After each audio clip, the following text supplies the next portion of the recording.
Welcome into episode 213. Be sure you're following us on Twitter at BaileyJAdams22, at by Simmons, at Night Sports Now, and at Pegasus Podcast. You can also email us at PegasusPodcast by ksn@gmail.com. Christian, it's July 1st as we're recording this. It is July 1st, halfway through 2024. You know what's funny is you right before I went to press the record button, I said, okay, I'm going to press record. And you just sort of said to yourself, you're like 2:13. And as I'm pressing record, I'm like, it's 4:19 p.m. right now. What is he talking about? And then I clicked and you go, welcome in. And I'm like, oh, it's the episode of the podcast. Probably should have put that together in my head as a co-host of this podcast. Did not. Probably. Yeah, but it's EA College Football 25 month. It's Media Days month. America's birthday month. Yeah, we're about a month away from fall camp. United States turns 2024 years old in a few days. It's good times.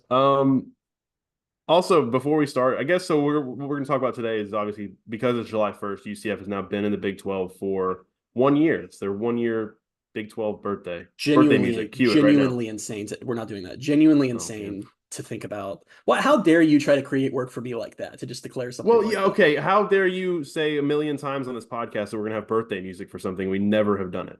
Well, we won't. It's just, it hasn't been the right celebration moment yet.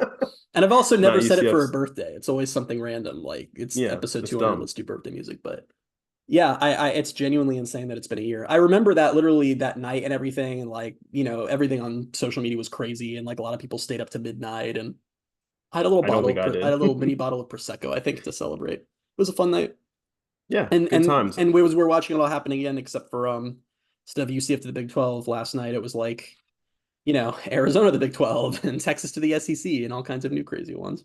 Yeah, the Texas and Oklahoma to the SEC happening at midnight last night was I don't know, it just felt like, and maybe I'm misremembering this, I'm just remembering it through a UCF lens, but it felt like a big celebratory moment for UCF and for the Big 12. It was a really cool thing. Texas and Oklahoma, I just felt like it was all the other SEC fan bases were bracing for it to happen because we're officially going to be in a conference with them and just have to I don't know. I've just been seeing a lot of Texas arrogance, and all the other SEC fan bases are like, this is insane. And it's then actually there was Texas A&M fans were like, we tried to warn you about this. What's funny is that what you're saying is I hadn't even really thought about it, but you're right. Outside of UCF for a second, just as college football fans, it's going to be very interesting to watch all of the SEC programs have to deal with Texas. I think that's going to be actually genuinely very fascinating to watch this year. I also have to correct myself really quickly. I actually don't think any of the Pac-12 teams joined last night, did they? I think it's August 1st. I don't remember. But it's weird. They're in a weird middle ground because for some legal reason they can't join until August 1st, but they're bringing their players and coaches to Big 12 Media Days. They're operating entirely as Big 12 members. They just don't officially join until August for some. I didn't think about that. Reason. Yeah. That they're going to Big 12 Media Days before they're officially in the Big 12. Yeah, remember when legally or whatever. A month before UCF officially joined the Big 12, was it Baylor's AD, Mac Rhodes, who basically told Terry Mohawker to shut up and was like, you're not in the league yet, so you can't talk. Now we're bringing the Pac-12 schools to Media Days. They're not even in the conference. Do you remember, what was it, 2021 when Cincinnati ran out on the field with a Big 12 flag when they were still going to be in the AAC for another season and a half? That was a big thing, wasn't it? Am I making that up? I think that became a big thing. I think I might have been one of the people making it a big thing. I'm trying to remember. I think I might have said that was really lame of them at the time, which I kind of agree with. It was kind of dumb because wasn't it way before? It wasn't even in the season. Yeah, it was. I think it was right. It was right when I think the announcement happened. Yeah, they were going to play 2 full years in the AAC. Yeah, and right. Yeah, I stand by that. That was stupid. So yeah, what we're gonna do? I mean, just first of all, we kind of just already did the whole reflection of the fact that it's already been a year has been crazy to me. Yeah, I remember because we recorded a happy Big 12 day podcast on a Saturday. We did a special episode on a Saturday because that was such a big deal at the time. I don't even really remember what we talked about on that episode itself. I remember that day, and I think I was mad about this on the podcast. UCF light mode, right? Yeah. So there's more to it than that. Yeah. So UCF said, happy we're in the Big 12, we're going to drop in a uniform, which to me is quite literally the most important thing that can happen on the planet.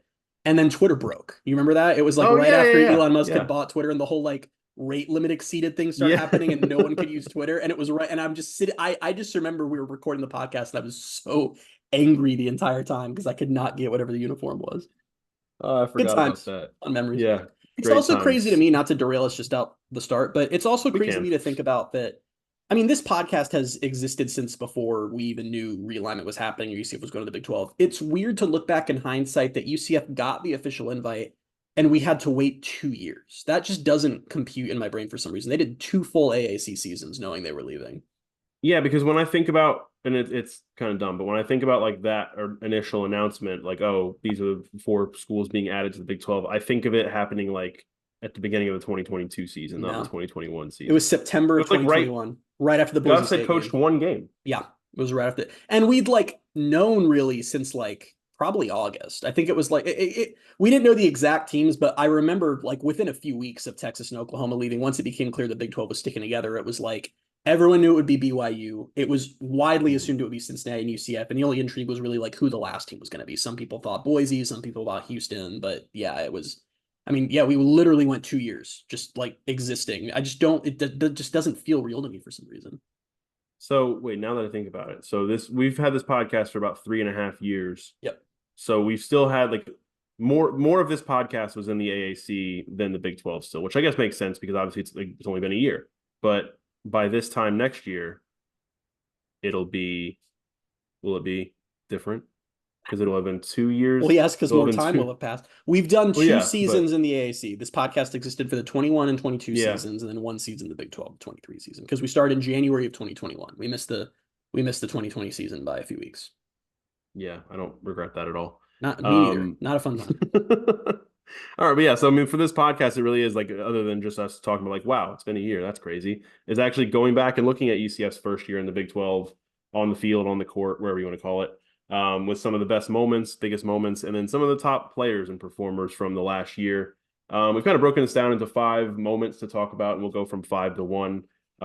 This isn't like one of our other ranking podcasts where we do different ones and then we get tripped up on the numbers. Like we collectively came up with the numbers of these. So for number 5, we have UCF softball going on a 12-1 run to kind of turn their season around and just revive their season because early on, they had their normal tough non-conference schedule, and then they had, I think, a series win against Kansas, but then it got to be really tough when they played Oklahoma State and Texas and got swept by both of them.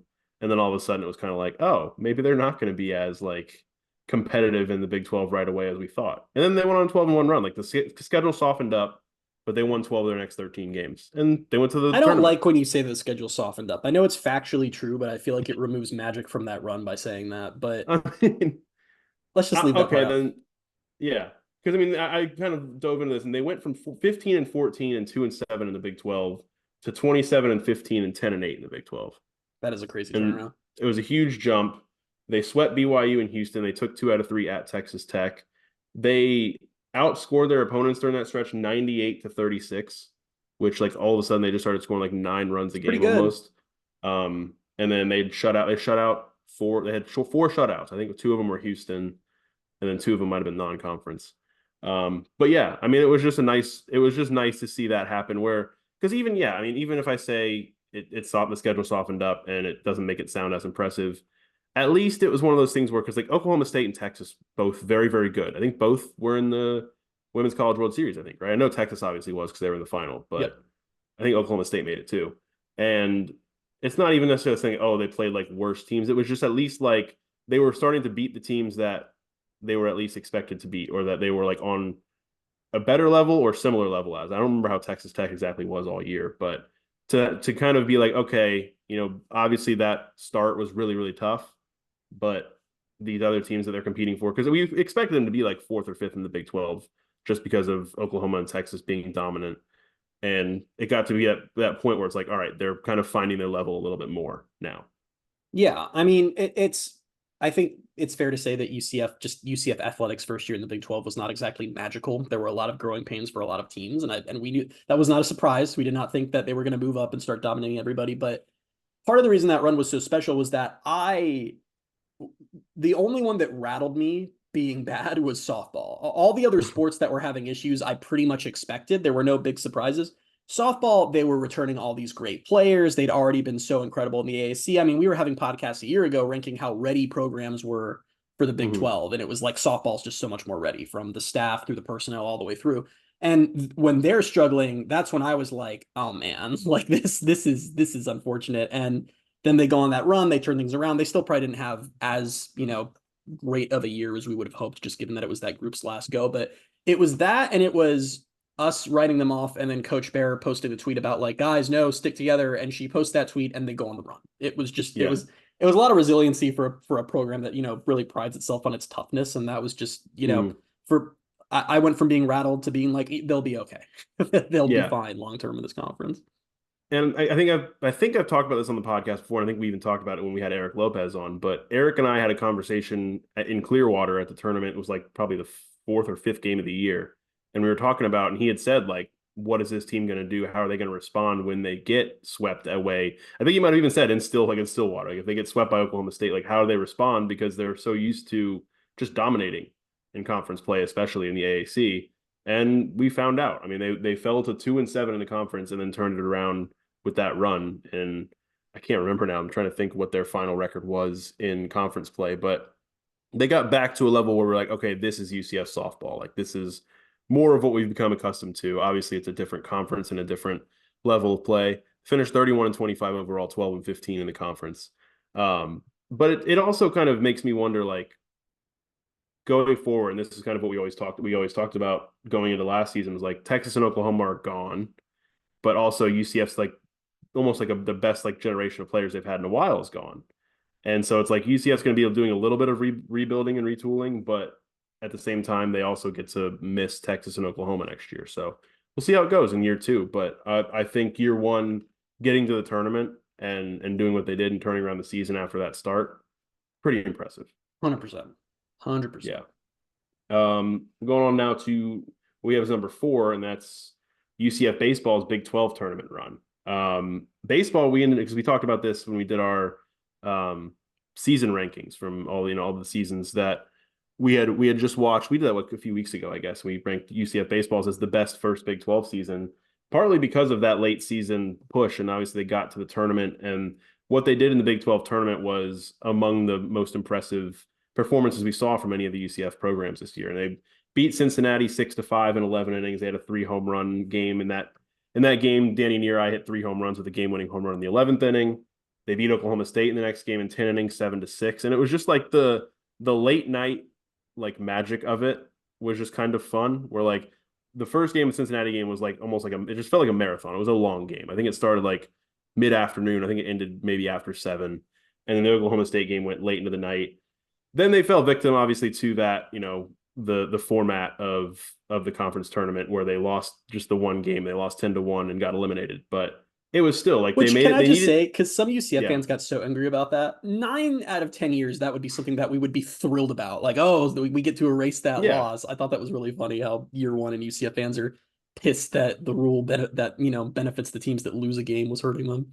that's the thing, because they would have flipped it. I mean, we talked about this at the time. If they had flipped that, they lost the first Oklahoma State game and then they won the other games, whatever, and got back to that point where it's like, okay, now they only have to beat Oklahoma State once. Like it'll all even out, I think, over the years. But it didn't really erase for me like what that run was. And for it being Rich Wallace's first year, for going into that tournament, it was like, yeah, they probably need to win at least 2 games to be like really confident come Selection Sunday.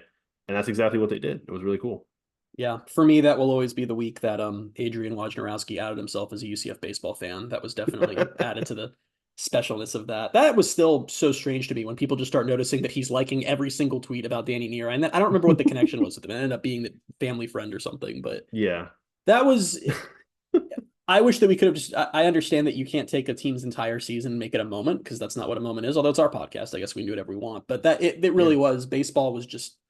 Baseball and men's basketball too, but baseball was just such a pleasant surprise for year one of this new coach and just being stuck in purgatory for so long, and to get back to the tournament and have the run they did. And that week where they were in the Big 12 tournament, it was just freaking fun. I mean, I know that I guess it was the semis, is that what we would call where they ended up. But either way, it was, I mean, we were talking about it, got to the point that we were like, can they win the Big 12 year one? I mean, it was a very, very fun week. And that was definitely some of the most fun I've had in the year since they've joined. That's what I can really remember about that week, is like getting to that point where I really believed it, where it was like, yeah, I mean, they just have to beat Oklahoma State one more time and they're in the finals, and anything happened in the finals, like, then they lost 10-1, but still, I mean, it was that run. And again, like, it's funny that you say that about we can't make a whole season a moment. When I was like looking at this, I was like, if people really want to like pick at us, like these aren't moments. These are a lot of like We're playing a fast moment and for, loose with the yeah, term it moment. is. It is because we talk about an entire tournament. We talk about a 13 game stretch being a moment, but still, it was more like the highlights of the first year in the Big 12. If you really want to go after us, that's what we're doing here. I hope someone's listening and is really upset because they were looking. It's like moments. It's like the moment that the ball left JRP's hand on a throw or something, like very specific locked Well, in. But that wouldn't be in the top five. I don't think we get the top 100, buddy. Let me ask you, all right, quick tangent that we did not prepare for. Give me John Rice Plumlee's moment of the season. There had to be something. When his eligibility ran out. I like what are we going for here? There had to be something. I have one now that I've made fun of him. Well, I have two. I have another sarcastic one, and then I have a real one. Another sarcastic one is when he, for no reason, decided to start trucking MAC defenders in the first game of the season against Kent State. I thought you were gonna say something about him getting himself nearly like broken in the Boise State game. Yeah, I'm not really going to make fun of a player for getting hurt. That was no, but I remember that being like an unnecessary thing that happened. Well, the most unnecessary one was when he hurdled the Kent State guy. That was frustrating. I would give his actual moments the play where he faked like he was running and then at the line of scrimmage chucked it to Javon against Oklahoma and big touchdown, which was really, he sold it. So I'll get that. That's my JRP moment of the season. This probably isn't the real moment of the season, but it actually just coincides well with our next like moment on this list. But the Cincinnati game, their first Big 12 win. Obviously, Cincinnati failed to get the 2-point conversion late in the game. UCF got the ball back, but they still needed to get a first down to ice the game and finish it off. And I think they lost a yard on the first play of the drive, and it was like, are they really going to end up like going 3 and out and punting the ball back with like, I don't know, probably 20 seconds left? But I think from there, I think JRP ran for like he made like a 10-yard run, I think, and then he pushed forward on like 3rd and 1 for another 4 yards. And that moment popped into my head. Maybe it's just because I knew we were about to talk about the Cincinnati game, but it was like, I don't know, that was nice. They finished off that game, but he was fine this year. He wasn't as much of a train wreck as he was in 2022, but the injury derailed a lot of it, and he still managed to have how many turnovers did he have against West Virginia? More than I would have liked. It was a lot, yeah. So we'll have some discussion in 3 or 4 years. We'll do a podcast about JRP's legacy, and we'll see how people feel. I'm imagining it's. I don't want to do that. I don't think. Well, it is a weird one because I just feel like almost every UCF player of my lifetime has had a pretty firm legacy. Like there's not a lot to discuss with any of them. It's just like, like everyone kind of agrees. And I feel like JRP, there's still the most variation among like what fan you talk to about, his impact, which I would argue was not much. We talked about this in the past, though, is like his highlights are always going to make him look like he was like so electric. I have a fear about that. I have a very serious fear about that like 10 to 15 years from now, younger UCF fans are going to like rediscover JRP's highlights and convince themselves that he was like up there with some of these other quarterbacks. And the narrative will get spun of, oh, his stats are bad. Oh, well, he had some injury issues. If it weren't for the injuries, he would have been like, we're going to have to stop that. Like that can't happen, guys. Then we'll be there to be like, actually, no, here's what it was really like.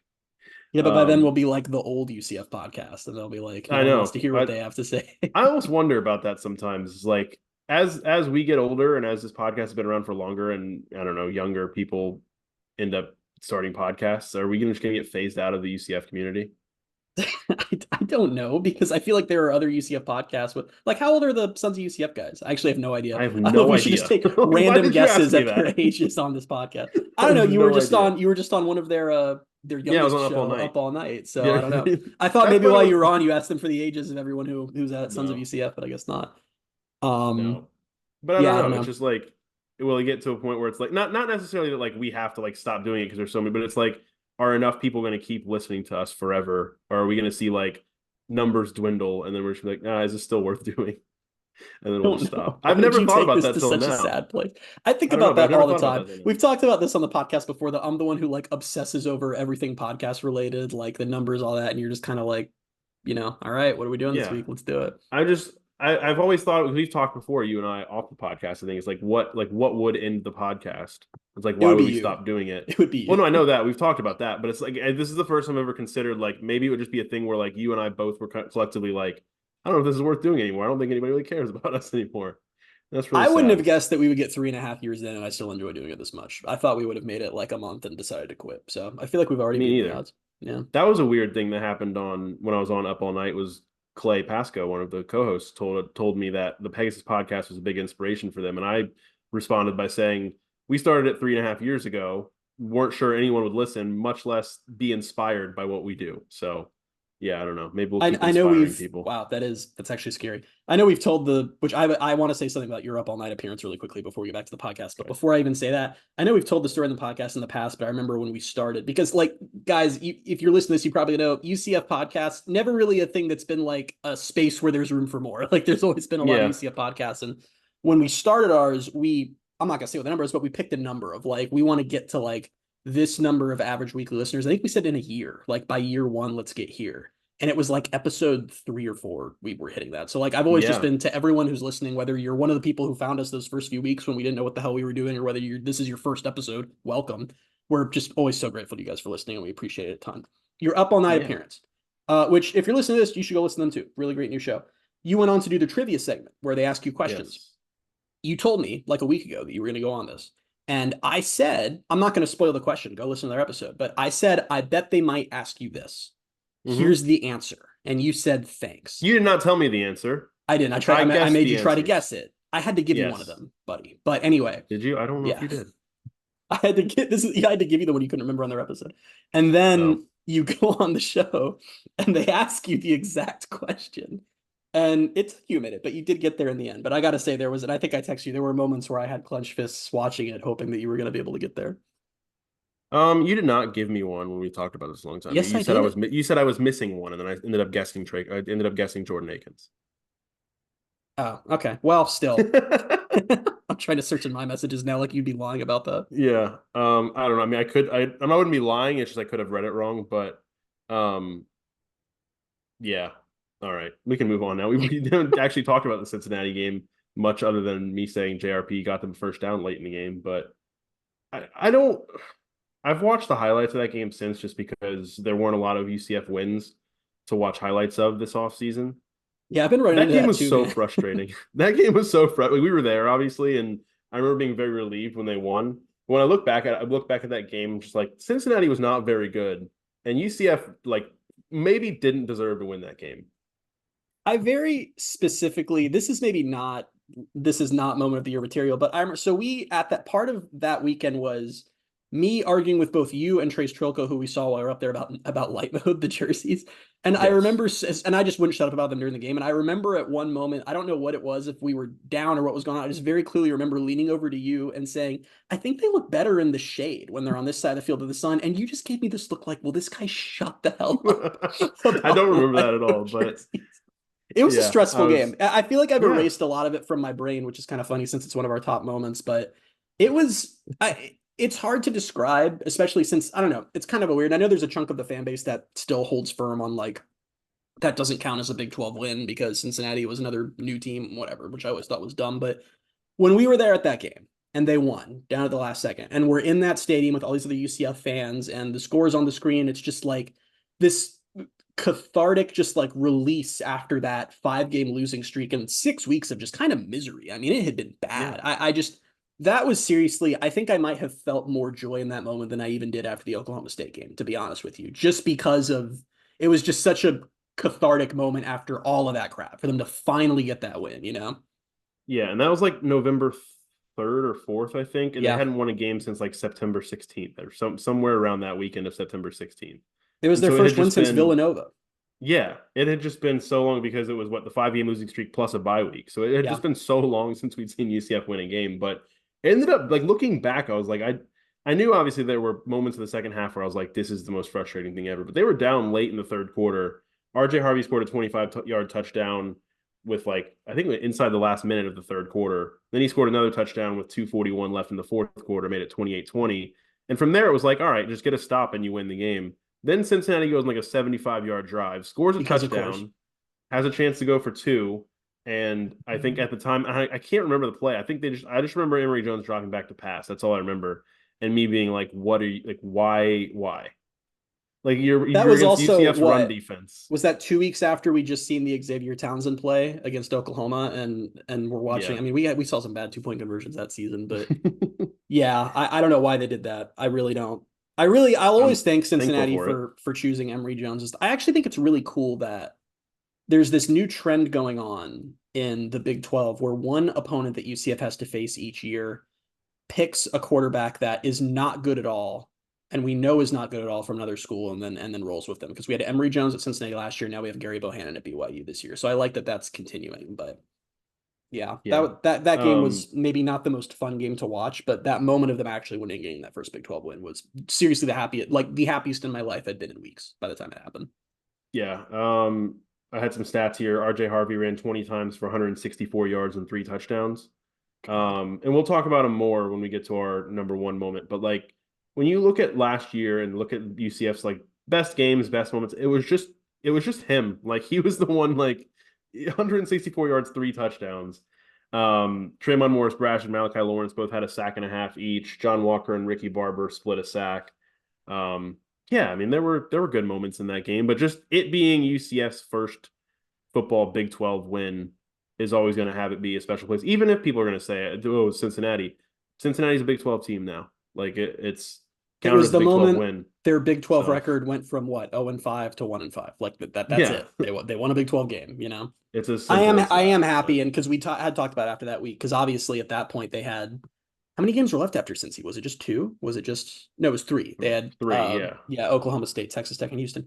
We were talking. Yeah. I remember on that post game podcast, or maybe in the podcast the week after, talking about how like, wow, it's gonna suck if we have to wait till 2024 to see them beat a legacy team for the first time, because that was kind of feeling likely, but luckily that did not happen.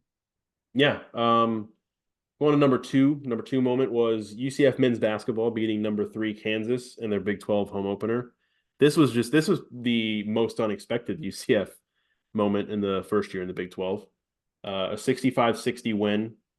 And I remember watching that game as it was kind of like coming down to the wire. I was texting you, and we had actually recorded, I think, earlier that night, right? I think we had recorded the podcast right before that game started. And the whole time I was just like, oh, like this is crazy. They're like hanging around, like they're leading. And I kept the whole time expecting it to just not work out. I was just like, Kansas will do something. This isn't going to happen. And then it happened.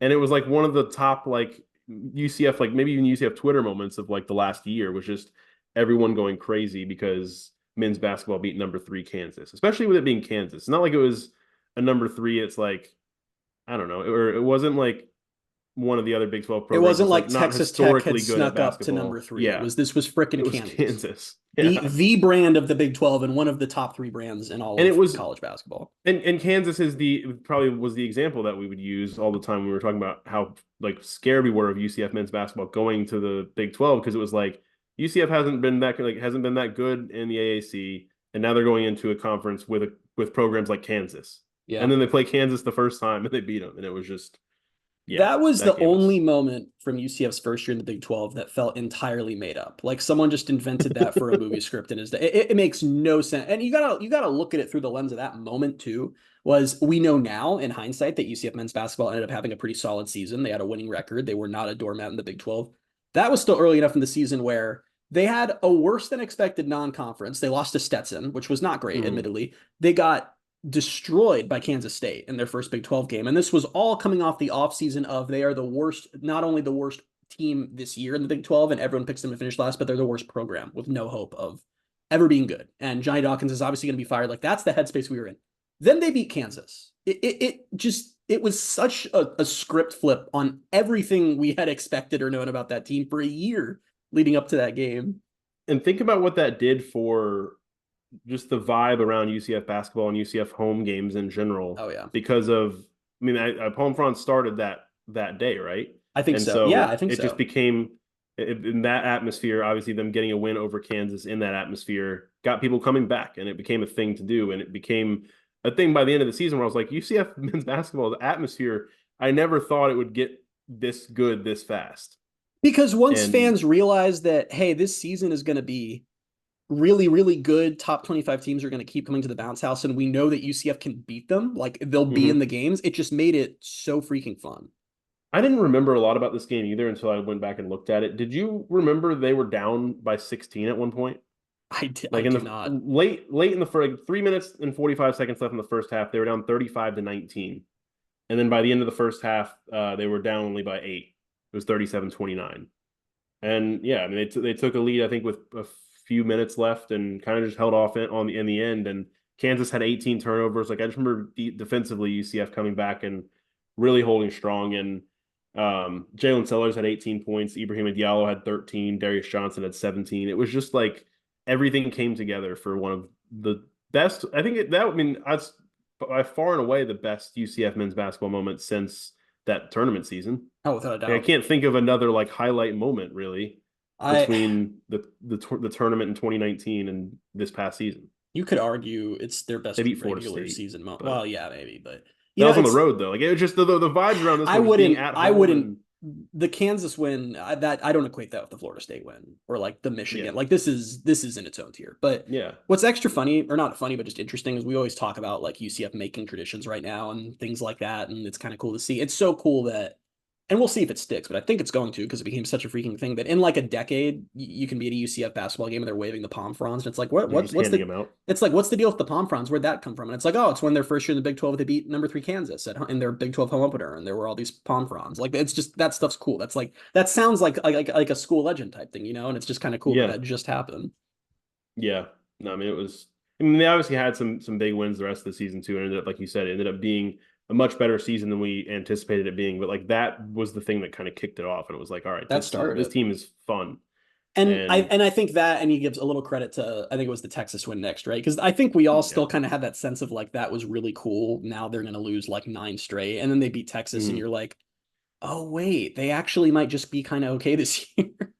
Yeah, because I think it was the Kansas game that I think they lost to BYU at home, but it was close like a few days later. Yes. And then it was the road win at Texas. And so it was kind of like, all right, yeah, they're going to get some they're going to start stacking up some of these like big wins that we just didn't expect. Like we thought they were going to go into this conference and be at the bottom and be just completely horrible. And it was, I think, the season that I had the most fun watching. I agree. Out of all of these. I wholeheartedly agree with that. But now we get to our top UCF moment from the first year in the Big 12. What do you guys think it's going to be? Unsurprisingly, it's UCF football beating number 15 Oklahoma State in a rainy space game. That was the most fun UCF football game I can remember being at since College Game Day. Yeah, I'd agree with that. Yeah. I can't think of any in there that would be that close. That game was weird and wild for so many freaking reasons. It was the space game connection. It was Oklahoma State being this really great team. It was the season UCF was having. It just the rain. Like there are just so many elements. The very polite field rush after UCF very effectively avoided a fine and anyone getting hurt by opening the gates. But that was, I don't know, on-field fan event. I hope that on field, that was actually, as far as things UCF Athletics has done, that's near the top of the list on smart work. Because I know that a lot of you disagree with me because like people were talking on Twitter before the game of like, oh, I remember that whole week leading up to it. Rush the field if we win, which I thought was dumb for 2 reasons. One, no way UCF was going to win. Come on, guys. We've just been watching the season we're watching. And 2, I don't care. Everyone still thinks that, we ended up being right. People have gotten seriously hurt. There's nowhere in that stadium where you can easily get to the field. It's not like these SEC stadiums where the seats go right up. It's like a 6-foot drop from the stands to the field. Everyone's like, we'll just jump down. Everyone will get hurt and people will break their legs and stuff. So smart on UCF when they realized that, like, once they realized that, like, it was going to happen, they just put up all the screens and on the PA, they were like, attention, everyone. The second the game ends, we're going to have an on-field event. Come down to the gates, which will be open, and we'll just let you onto the field. Yeah. That was an incredible night. Which I ended up doing just because I was like, if this is happening, I'm just going to go out there. I ended up taking a picture with RJ Harvey. It was pretty cool. Brag about it. RJ Harvey, an incredible game. 206 yards, 3 touchdowns. He's at the center of everything good from last year. He really is. I will say he's at the center of everything good. Oh my God. It's true. I know it's true. That's why I'm laughing at it. Yeah. One thing I'll always like about RJ Harvey from that game was when in post game he because you remember he was like really close to 200. I think he was at like 190 or something, and it's like UCF's up by like 30 something points, and he's still in the game. And in post game, I don't remember someone asked him that game, like, oh, were they trying to get you to 200? And he was like, yeah, the coaches told me they get me to 200. Usually don't admit that kind of thing, but I respect it. So that also was the Damari Henderson game too. Or go ahead, you go ahead. Yeah, so they were up 24-0 after the first half. Early in the first half, Damari Henderson recovered an Ollie Gordon fumble.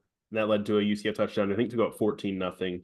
And then the sequence of the game, and I think the sequence of the season was 24-3, I think, at this point, early in the third quarter. JRP fumbles, it's a sack fumble, and we're thinking like, because I think it gave Oklahoma State good field position. We're like, all right, if they score here, it's 24-10. Baylor just happened not that long ago. This is not going to go well. Like this is I going to get remember scary. literally having the feeling, oh, this is going to be Baylor again. It wasn't Yeah. even like oh, this could be. I was like, oh, they're actually going to do it again. Yeah, and it didn't. That feeling didn't and couldn't have lasted long either because 2 plays later, Damari Henderson intercepts.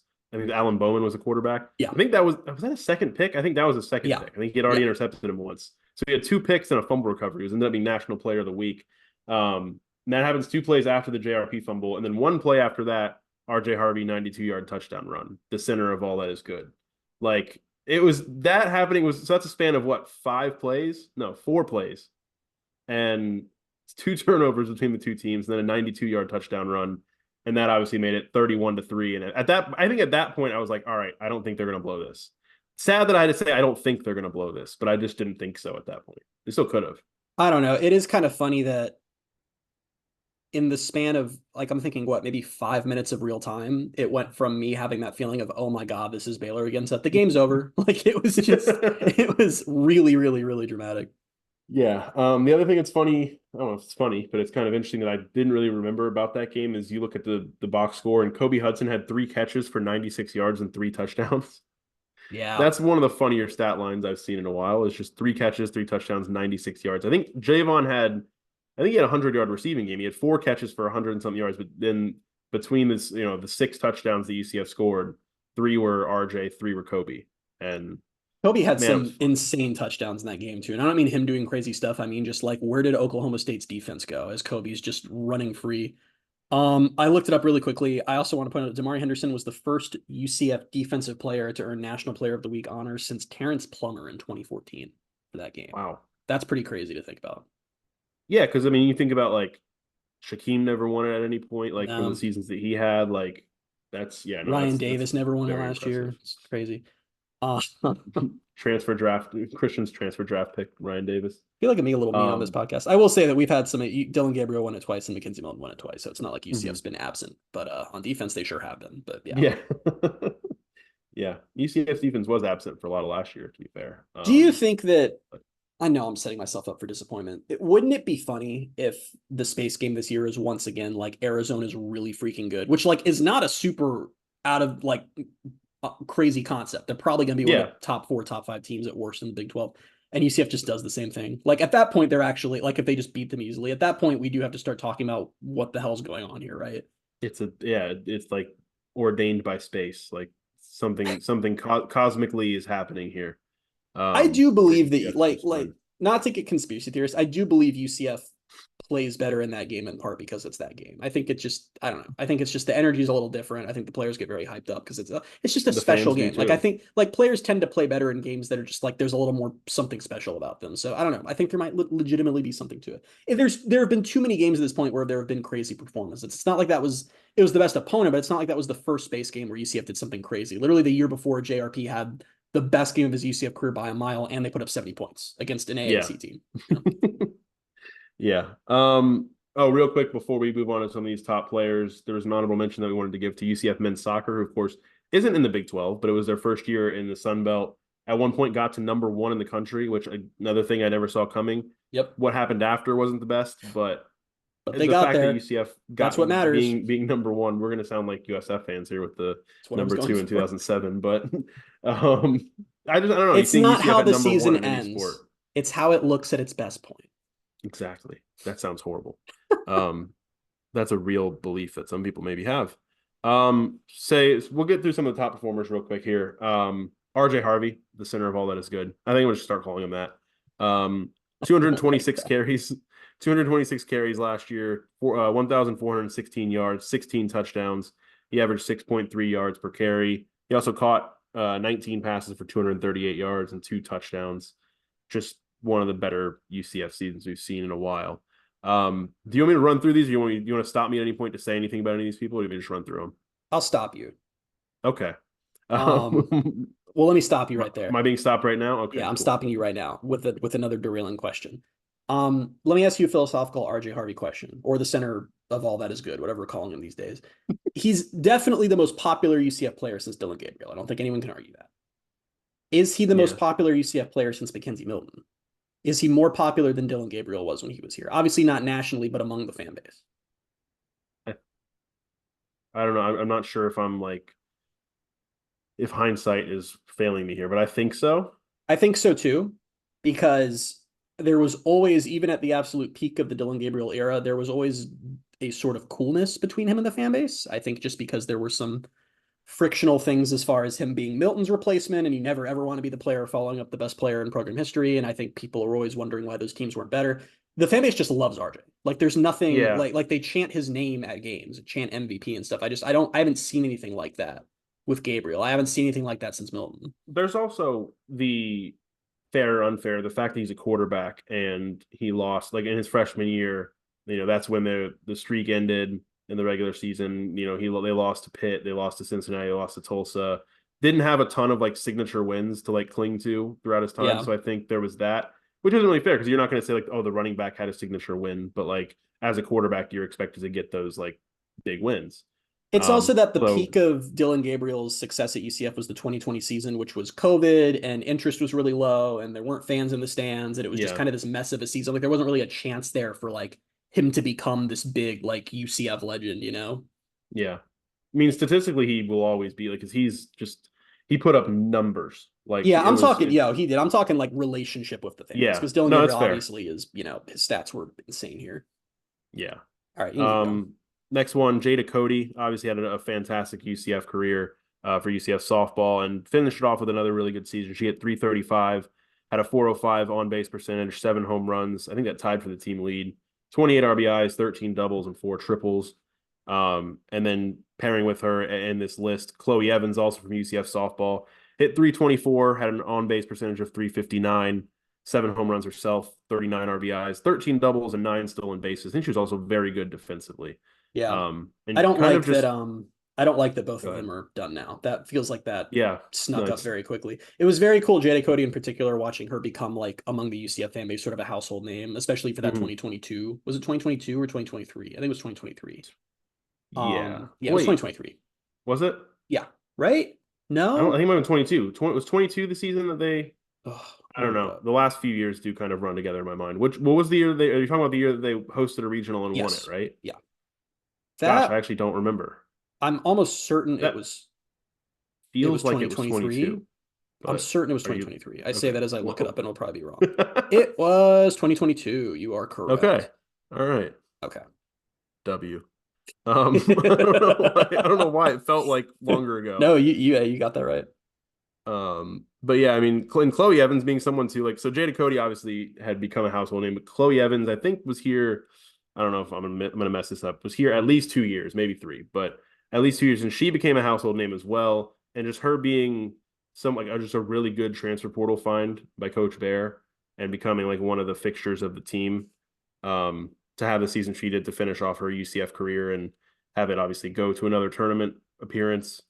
I don't know. Two really, really good, like really, really good players, really good program program legends. Like they're Yeah, just going to be, they were from like the cornerstones. best period, yeah, the best period of UCF softball, and they're right there in the center of it. Um, Fourth on this list, we have this is obviously in any order. I don't know why I said fourth on the list, but next on the list, Jack Ziska from UCF baseball. He hit 319. He had a 420 on base percentage. His on base plus slugging was 985. 15 doubles, 12 RBIs, 52 RBIs, or 12 home runs, 52 RBIs, 122 total bases. Led the team in most categories hitting wise, and was just very, very good. One of the fixtures of that team as it went to the tournament. And then lastly, someone I think we talked about Renaya Jones last week, actually.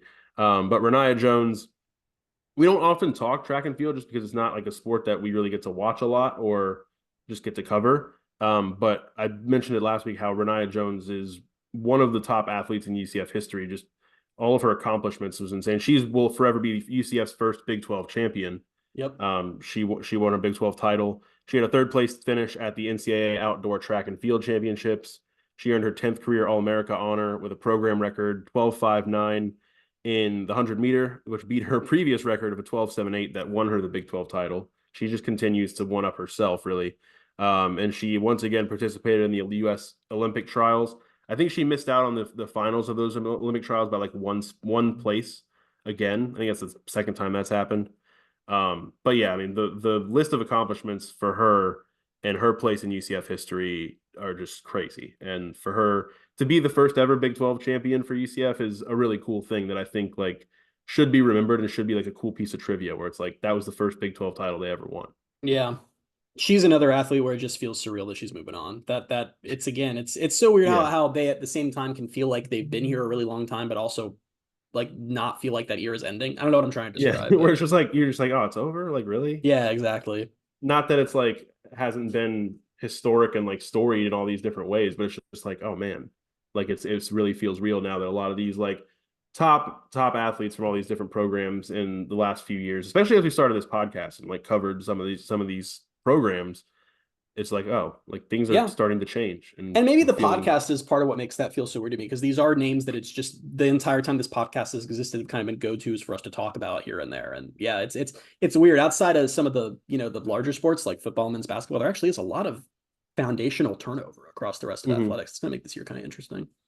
Yeah, it will be. Anything else you want to talk about Big 12 related before we move on to year two? Yeah, I'm very happy UCF is in the Big 12. I feel like that's the only way I can put a bow on top. But I will also say, and I don't know if fans disagree with me, but we are a year in, and part of it is who knows what's coming next. Change is still on the horizon. The ACC is going to fall apart at some point. It's all this stuff, but it still sometimes just doesn't feel real when you just sit back and think about it, because so much of my entire time on this earth has been spent with the overarching thought of, oh, I wonder if UCF will ever get into a major conference, and it still doesn't feel real even a year in. And I'm very excited And for you too. here's another thing where it's like when EA college football comes out in a couple weeks now, you won't have to move them into the Big 12. I won't have Like to move them. I've been doing that for years. Like Yeah. even before the Big 12 was a thing, I created a Big 12 with UCF in it. And now it's like, oh, I don't actually have to do any conference realignment and spend 20 minutes on making the conferences the way I want them to look. That's gonna be nice. It's very funny that the last EA college football game, NCAA 14, was their first year in the AAC, and now this one they're like not even their first year in the Big 12. It's crazy. Yeah. Or the All-State 12, all right. whatever the hell it's going to be by August. Not that. I'll never call it that. Some football news. This is also just some UCF news. UCF received a $10 million commitment from Ken Dixon for career services and athletics, and this caused the whole thing because they're renaming North Orion Boulevard Ken Dixon Way. Did that cause a thing? Oh, you didn't see that? I was wondering if that might have been like tweet of the week territory because people got very, very angry that they're destroying tradition and renaming North Orion Boulevard. Listen, for 10 million, you can destroy whatever tradition you want. I don't care. So there were people that were replying that are like, it's $10 million. Like, but I'm surprised you didn't see that. I don't know. I would change my own name for $10 million. I'll be Ken Dixon. Like I seriously, I had no idea people cared about that. Yeah, people were like, oh, that's part of what makes UCF UCF is like North Orion Boulevard, which that is like, not part of what makes UCF UCF. I'm not sure which one that one is. I literally was gonna say I know Gemini Boulevard. Like I lived on campus, and I'm like, which one is North Orion? Yeah, I don't know. I never really paid attention that much. We need to stop. Gemini, okay, like if you're listening to this and you're one of those people, this is why I'm surprised you didn't see it because I knew it would. I wish I had because this reaction. It would have been tweet of the week. If you're one, if you genuinely feel that way, I respect your opinion. I just also think it's dumb because literally, like if this were not, I respect your opinion, but I also think it's dumb. I think that's fair. Listen, if it were 1985 or something, and this was still, whatever, then you could care about that. But like the name of the game's money now. It's like if you feel that way, fine. But like I just can't imagine that it's like 2025 and UCF is landing great players in the portal or something in part thanks to this $10 million donation. Because also remember, athletics starts paying the players next year. That goes from collectives to athletics. And you're over here like, yeah, sure, they got some 5-star or some insane running back to replace RJ Harvey, but we don't have North Orion Boulevard. Like I can't relate to that opinion. Wow, I need to go look for all that now. Yeah. Back to EA College Football 25. UCF's offense received an 85 overall rating, which was one of the best top 25 in the game for their offense. Defense was not in the top 25, and not really surprised about that. If the defense wasn't top 25, I might have not bought the game, to be honest with you. Well, Colorado's is, so maybe you don't want to buy the game because that was a choice. 3-star St. Augustine wide receiver Carl Jenkins Jr. committed to UCF. A big recruiting win, borderline 4-star, really good player, top 100 player in Florida. That's an exciting one. Some good recruiting news because I know there's some things going on that aren't as fun. First good recruiting news in a while. Things are not going great for UCF recruiting wise, Yeah. Which is part of why I haven't been talking about it as much on the podcast because there have only been bad things to talk about. But we might have to do maybe later after July when a lot of guys commit, we can do a recruiting podcast like where things stand. Yeah, that makes sense. And the answer is bad. But anyway, go ahead. Where things stand, bad. There's your podcast. UCF's board of trustees approved the Roth Tower project, which Terry Mohajir said is projected to open in fall of 2026.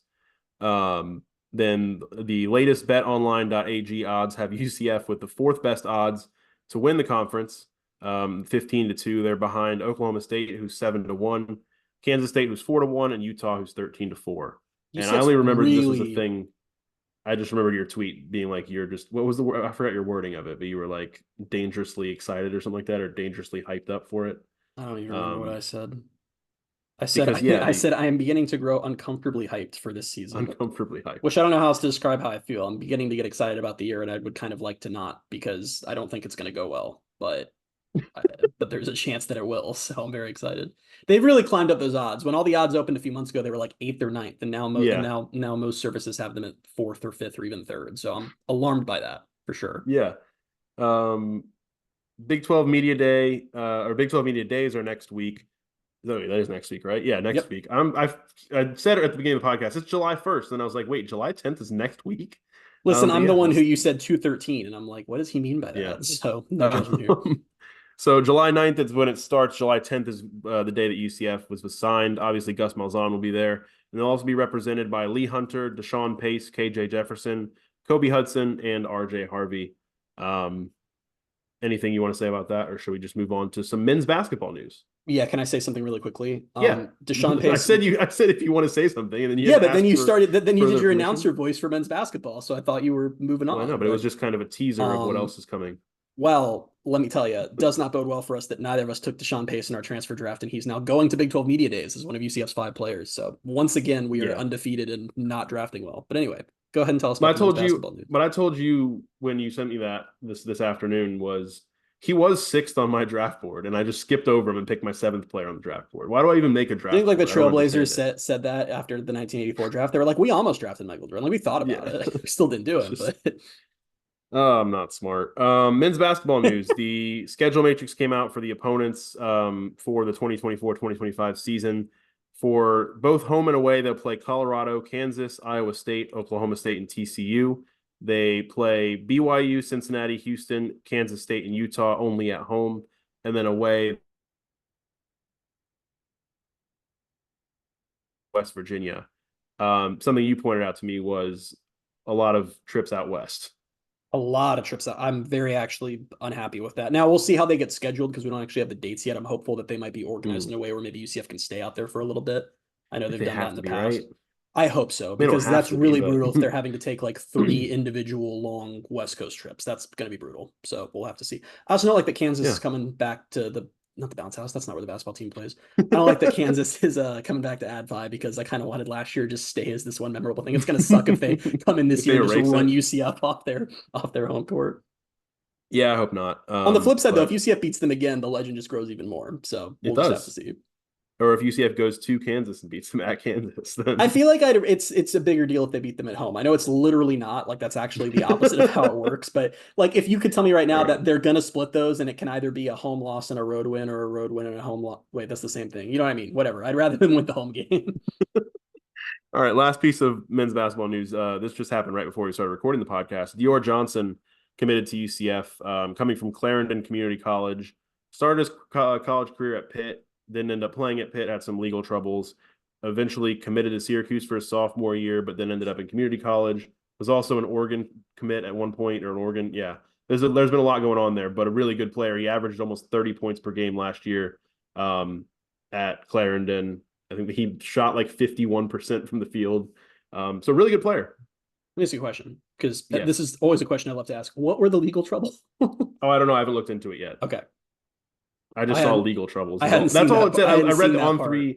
I read On3's story about it. And that's all it said was legal troubles, and so I have not gotten any further. I'm googling Dior Johnson legal troubles. Okay. Oh no. Oh man. Yeah, I don't even want to talk about this on the podcast. All right. UCF landed a really good JUCO player.